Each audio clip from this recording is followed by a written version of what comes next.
dinner and a movie. Let's head now this morning to the editorial coordinator and film critic for HollywoodChicago.com. Patrick McDonald is back with us. Hey, Patrick, good morning. Hello. Good morning. Hey, good morning, Scott. Be safe, be healthy on Illinois, and especially on Wisconsin. Wear that mask. I guess let's talk about the new movie and Borat 2. Tell us about Borat 2. What's going on? It's called Borat Subsequent Movie Film. Now, this is Sacha Baron Cohen, right off his amazing performance as Abby Hoffman in The Trial of the Chicago 7. That's on Netflix. Bringing back his signature character, Borat Margaret Sagbigny from Kazakhstan. He's the fourth best journalist in that country. And again, he's sent to America to wreak havoc, this time to bring a monkey to Michael Pence. That's right. And the kicker is his daughter Tutar, played by newcomer Maria Bakalova, is his sidekick this time. And the comic pair come up with wild and substantial gets on many of the country's citizens. Trump supporters and people grossed out easily beware, but I will say that people are treated evenly as fellow travelers. It's just that the absurd Borat character can expose flaws, and his daughter is right behind him. This is unbelievable performance art, topped off by a jaw-dropping exposure of corruption. I think we've heard it in the news.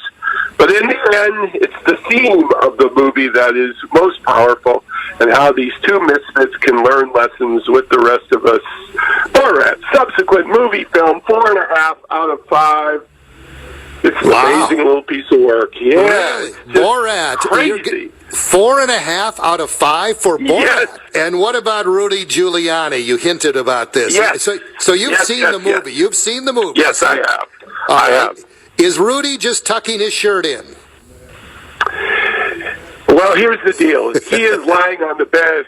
He's lying on the bed expecting something. Whether he is adjusting his shorts or adjusting something else, we'll leave it to the viewer to decide. He had his hands in his pants only to tuck his shirt in. That's the only reason. Tuck his shirt in. Yes. That's what I told my mother when I was in the bathroom when I was 13.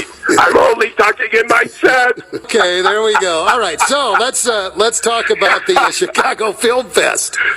Yes, the 56th Chicago International Film Fest. I'm just going to tell everybody about some of the coverage I was doing this week in interviews.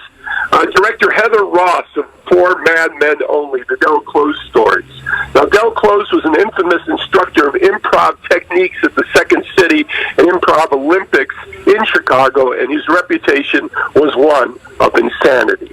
Ross mixes cool animation, this basic history of comedy, through the book of Del, and Heather Ross has a great sense of humor herself, and we had a good time on our pod talk, as I call them. Check it out.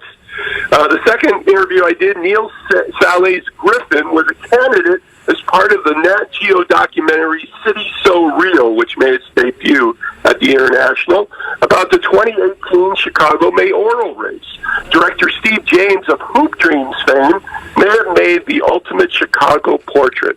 It's a must-see to understand the city. Neil's a passionate and intelligent man who loved the challenge of running and had great ideas. And we're acquaintances, so there's a nice familiarity in our talk. And finally, director Gregory Monroe has put together a primer for film buffs. It's called Kubrick by Kubrick, using Stanley Kubrick's own words to describe his indelible 13-film odyssey, including, of course, 2001, A Space Odyssey. This is a 75-minute masterclass and a good introduction to people who have not been challenged by Kubrick's films. I did this one over Zoom, and Monroe is simply in love with the cinema and his famous subject. It's simply great. So you can go to hc.com, HollywoodChicago.com, to listen and watch the interviews.